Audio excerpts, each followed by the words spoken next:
Welcome back. Voters in 5 states headed to the polls yesterday in primary elections. A Trump-endorsed candidate in North Carolina was passed up by voters in the state's Republican congressional primary. Representative Madison Cawthorn lost to State Senator Chuck Edwards for the state's 11th district. Cawthorn may have become a Trump favorite, but he wasn't able to overcome several scandals, including being detained at an airport for having a loaded gun. But it wasn't all bad news for friends of the former president in North Carolina. 26-year-old Bo Hines came out on top in the Republican primary for a House seat in the state's 13th district. He'll now face Wiley Nickel, a two-term state senator who previously worked for former President Obama. Cawthorn's defeat and Hines' victory paint a picture of the tumultuous influence of former President Trump and the Republican Party ahead of the November midterms. In Kentucky's only Democratic House district, an establishment candidate turned out to be the favorite. Morgan McGarvey beat Attica Scott. Scott is a state representative who ran on the far left, but voters sided with McGarvey,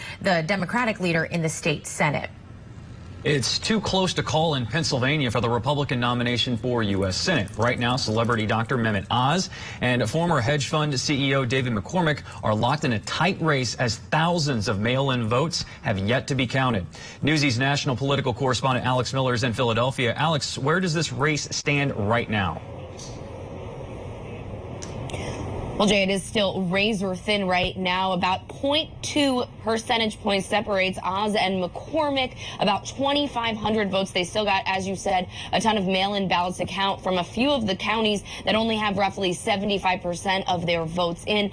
This is an incredibly tight race, and a possible recount could be coming within the next few days, either an automatic one from the state or one of the candidates will likely request it because the vote margin is just that thin. They were able to hold off Kathy Barnett, who was that late surging candidate. She had the popularity and some would say the momentum going into election night, but Oz endorsed by former President Donald Trump, McCormick endorsed by former Secretary of State Mike Pompeo and Senator Ted Cruz. It's really been interesting to watch how the factions of the Trump wing have split on this topic, but the reality is whoever wins, whether it's Oz or McCormick, they have both been incredibly supportive of the former president and will likely continue to be supportive and promote his policies throughout this general election race.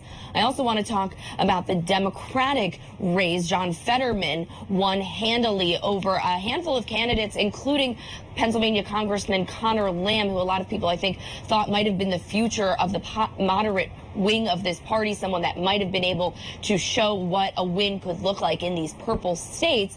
But you saw Fetterman win overwhelmingly yesterday, despite having a stroke on Friday. He went in for surgery to implement a pacemaker with a defibrillator during Election Day. He got out of surgery just about 3 hours before the race was called for him. So he is going to be the nominee for the party on that one. And then the race for governor is going to be an incredibly important one here in the state of Pennsylvania, because the governor here has a lot of power, of course, the regular responsibilities, but they also appoint the Secretary of State, which is who is going to be in charge in the next election. So basically, the Democratic nominee is going to be Josh Shapiro. He ran unopposed, very well supported and beloved in this Commonwealth of Pennsylvania here. But Doug Mastriano was the winner for Republicans, and he beat out 9 candidates in total, but he ran to the right of all of them. He is an election denier. He organized buses for the January 6th campaign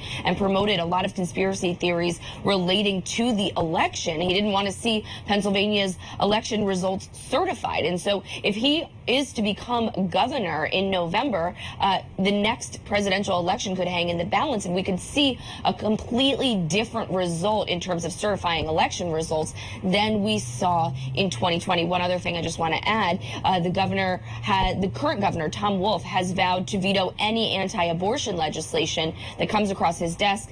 Josh Shapiro vowed to do the same. Mastriano himself has introduced and supported a number of anti-abortion legislation that has gotten to the current governor's desk. If he is in the seat, we could see Pennsylvania, should the Supreme Court overturn Roe versus Wade or really strip it down, we could see Pennsylvania become one of the most anti-abortion states in the nation. Some really significant races there in such a key battleground state of Pennsylvania. National political correspondent Alex Miller reporting live for us.